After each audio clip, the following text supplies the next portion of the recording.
E aí, galera do oitavo ano do Colégio WGS, tudo bem com vocês? Bom, pessoal, lá vamos nós aqui mais uma vez, né, para o nosso material de resumo, para a nossa avaliação específica do quarto bimestre. Então, não vamos perder tempo não, vamos nessa. Então, a gente já vai partir ali para a nossa página 204, senhores. E nessa página 204 a gente começa a falar um pouquinho sobre a segunda revolução industrial. No início do nosso ano, lá no capítulo 1, capítulo 2, a gente conheceu um pouquinho sobre a primeira revolução industrial. A gente viu que métodos de produção foram modificados. Basicamente foi substituído o método artesanal por um método industrial. Perdão, né? Deu um soluço aqui na hora. Por um método industrial. Antemão, deixa eu pedir desculpa porque eu estou gravando e está chovendo, então não dá para esperar a chuva passar para fazer essa gravação para vocês. Então me desculpem se vocês escutarem um barulhinho de chuva aí ao fundo, tá? Então, como eu estava falando, a mudança desse método de produção, sai o método artesanal, entra o processo industrial. Só que nessa segunda revolução industrial, a gente vê uma mudança completa dos maquinários, da forma de produção. Então são novas características em meados do século XIX. E o livro de vocês, ele cita, por exemplo, 3 inovações. Dessas 3 inovações, eu considero o dínamo e o motor a combustão interna como reais inovações. Porque o processo Bressem, desde a época da antiguidade, desde a transição da pré-história para a antiguidade, quando o homem estava manuseando novos materiais, a idade dos metais. Então, desde essa época, o homem ele vem aprimorando o modo de tratamento do ferro, né, de como produzir esse ferro. Então, acho que o processo Bressem foi apenas mais uma atualização desse processo que já vinha de longa data. Mas agora o dínamo e o motor a combustão interna não. São coisas que realmente foram inventadas, não existiam, né? E geraram uma grande diferença. Por exemplo, o dínamo ele é um aparelho que ele vai converter uma energia mecânica em energia elétrica. Ele funciona como um motor de um carrinho, uma pilha. Eu até citei esse exemplo para vocês. Se vocês inverterem, se ao invés de ligar a pilha nos polos positivo e negativo desse motorzinho, de carrinho de bate-bate, se vocês colocarem uma lâmpada e girarem esse motorzinho em alta velocidade, ele vai produzir energia elétrica, ele é capaz de acender essa pequena lâmpada, lógico, né? Desde que seja uma lâmpada de baixa voltagem. Então, basicamente, esse é o princípio do dínamo, né? Só que, agora, como nós temos aqui iluminando, ligando esse computador, né?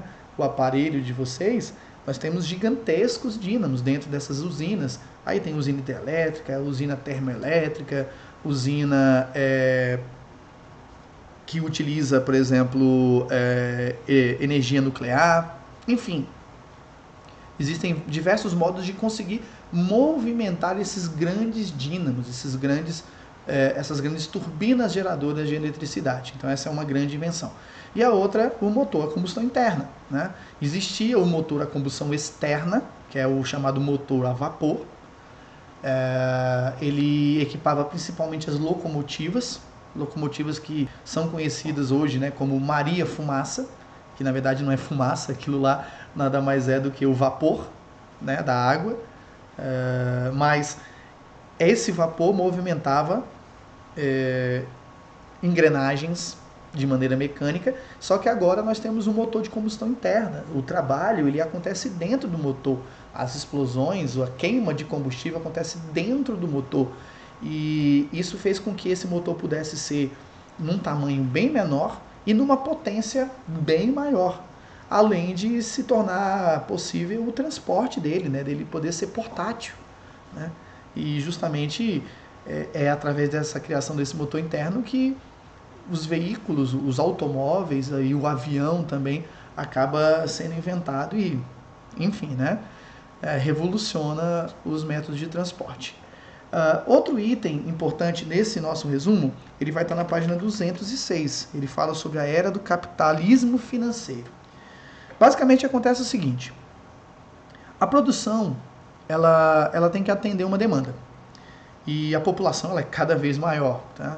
É incomparável o número da população em relação à Idade Média, por exemplo, até mesmo a Idade Moderna, né, que era o período anterior. A gente já está vivendo aqui o período contemporâneo, já é o pós-Revolução Francesa.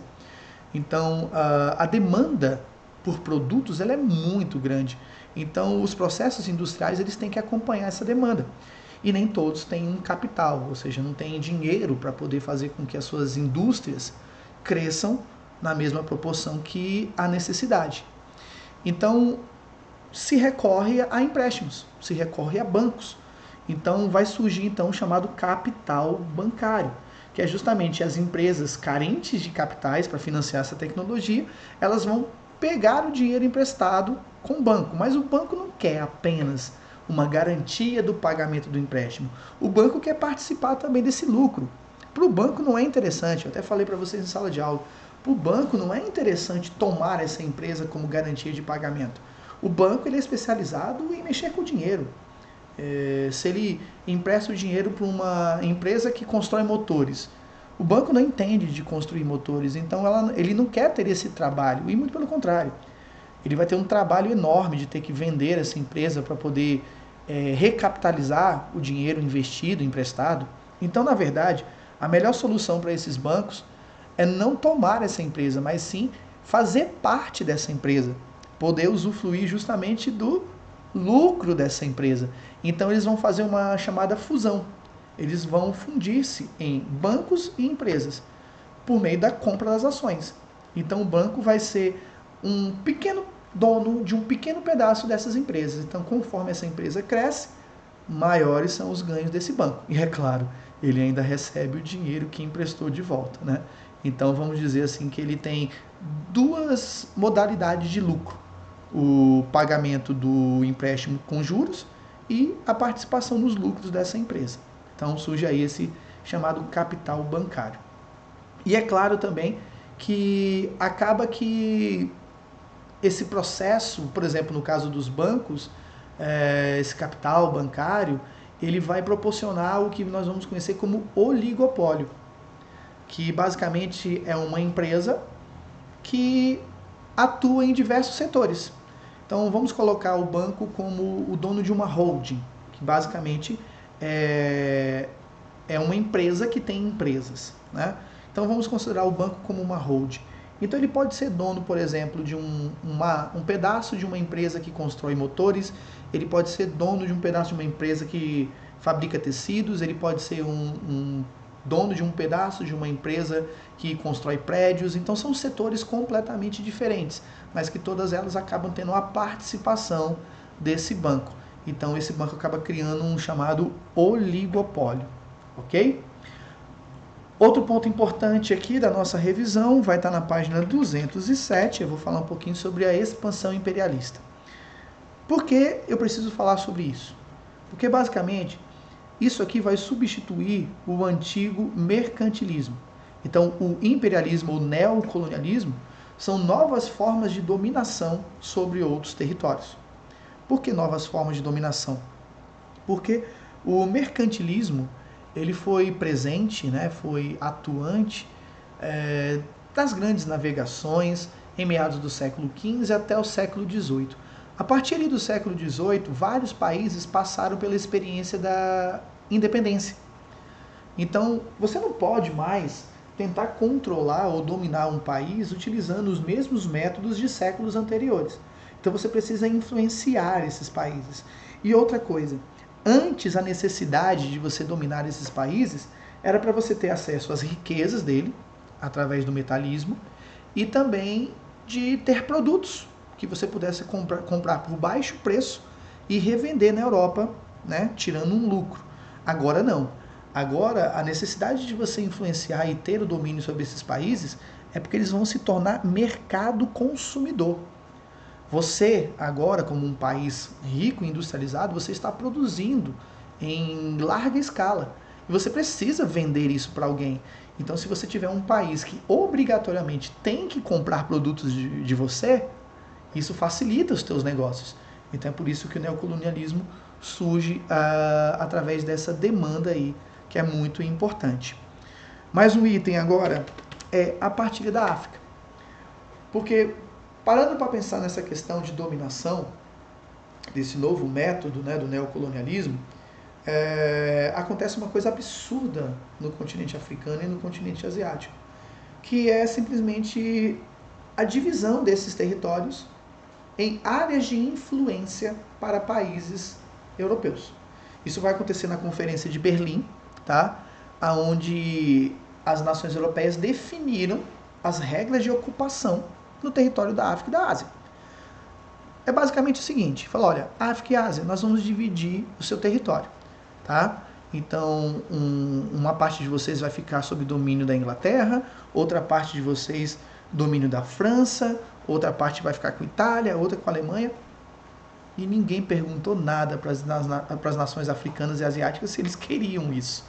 Eles simplesmente se reuniram e falaram, olha, pega, esse pedaço é teu, esse pedaço é teu, esse pedaço é teu, vai para lá, se vira, pronto. Então, assim, é muito absurdo isso, essa partilha, mas foi assim que aconteceu, né, nessa Conferência de Berlim.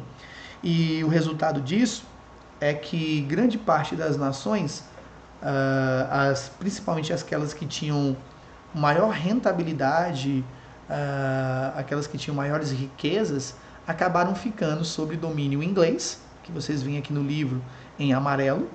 Tá? Então a Inglaterra foi a grande dominante dessa Conferência de Berlim. E aqui na cor marrom vocês encontram a França. Então basicamente França e Inglaterra foram as que mais se beneficiaram com essa partilha, enquanto que outras nações não foram tão participativas assim, né? Não tiveram tantos benefícios.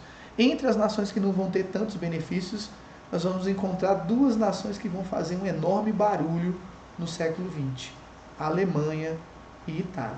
Mas isso é assunto que vocês vão conhecer no 9º ano de uma maneira muito mais profunda, ok? Outro item aqui agora, eu queria falar sobre a dominação especificamente no território asiático, que é a dominação na China. Então eu vou para a página 214 para falar um pouquinho sobre essa dominação na China. Quem domina o território chinês é a Inglaterra, né? Mas a grande característica dos chineses, dos asiáticos aqui, são mercados consumidores muito fechados. Apesar de, né, terem dividido o território e nem perguntarem para eles se eles tinham algum interesse de pertencer a alguém, as nações europeias tentaram exercer esse domínio, né? Meio que na marra, tentaram exercer esse domínio. Então, por exemplo, para entrar no mercado chinês, a Inglaterra teve enormes dificuldades. Então a Inglaterra adotou uma estratégia.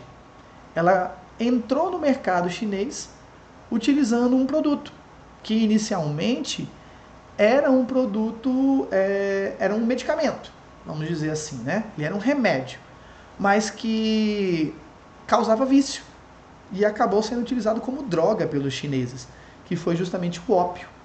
Esse ópio era cultivado no território indiano, ele entrava livremente no território chinês e as autoridades chinesas perceberam os malefícios que o ópio estava causando à população, né? O contrabando de ópio estava levando a população chinesa e simplesmente proibiu, queimou plantações, enfim, confiscou cargas de ópio, e isso criou um grande incidente diplomático. Na verdade, isso criou uma guerra entre a China e a Inglaterra, que ficou conhecida como a Guerra do Ópio, né? Guerra que basicamente foi, digamos assim, houve oscilações entre China e Inglaterra, mas que acabou sendo vencida pela Inglaterra. Então a China teve que assinar acordos comerciais, teve que entregar territórios. Um dos territórios que ela entregou para domínio dos britânicos foi o território de Hong Kong, que muitos aí imaginavam que era a capital da China, e não é, né? Hong Kong é um território chinês, mas que durante grande parte do século, final do século XIX, início do século XX, esteve sob domínio inglês, e que agora deveria voltar para domínio britânico, né? Para domínio chinês. Deixa eu corrigir. Esteve sob grande parte do seu período sob domínio britânico, e que agora, questão de 10 ou 20 anos atrás, deveria ter retornado para o domínio chinês, mas que experimentou aí um período de liberdade, né? Foi dado um período de liberdade para Hong Kong. Nem China, nem Inglaterra. E eles gostaram muito disso. E agora, na hora de voltar para domínio chinês, eles não querem de jeito nenhum. Estão aí numa grande guerra, uma grande luta aí com a China para conseguir, de fato, a sua independência definitiva, né? Mas enfim, então ficou aí o registro da Guerra do Ópio. E um outro item que eu queria ainda falar com vocês é sobre essa resistência chinesa a essa presença imperialista, né, dos ingleses. Então, ela vai acabar formando um grupo, né, de pessoas que vão defender essa soberania chinesa. É um grupo de camponeses, basicamente, de artesãos e também outros setores da sociedade chinesa que vão lutar contra esse domínio imperialista inglês. Eles vão ser chamados de Boxers. Então, é claro, né, o conflito que eles vão travar contra os chineses, contra os ingleses, vai ficar conhecido como a Guerra dos Boxers, que na verdade lutava contra a intervenção imperialista e também sobre a presença de estrangeiros no território chinês, né? A influência da cultura estrangeira no território chinês e assim por diante.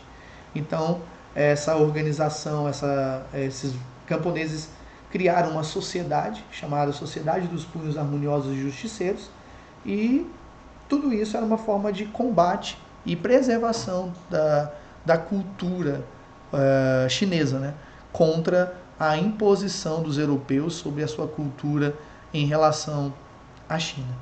Então, galera, basicamente esses são os itens mais importantes que eu vou cobrar de vocês na avaliação. É um resumo bem curtinho, ficou um vídeo bem curtinho pra gente, 16 minutinhos mais ou menos. Espero que ajude a vocês. E mais uma vez deixando o meu agradecimento para todos vocês do 8º ano. A galera do período vespertino serão meus alunos, né? Grande parte deles serão meus alunos no 9º ano no vespertino. Mas a minha galera do 8º ano, que eu acompanho aí desde o 6º ano, não terão aula comigo. Será o outro professor, será o professor Léo, excelente professor também. Espero que vocês se deem muito bem com o professor Léo no período matutino, mas precisando, estou aqui. Se precisar recorrer aqui aos meus vídeos aqui de 9º ano, vai estar aqui no canal também. E desejo para vocês um excelente final de ano, muita saúde, muita paz, juízo, foco nos estudos. Como eu já conversei com vocês em sala de aula, a gente pode fazer tudo de bom e tudo do melhor, mas a gente consegue também focar um pouquinho nos estudos e ser bacana também, né? Isso é importante, cuidar do futuro. E a gente se vê, né? Então um abraço a todos e tchau, tchau, galera.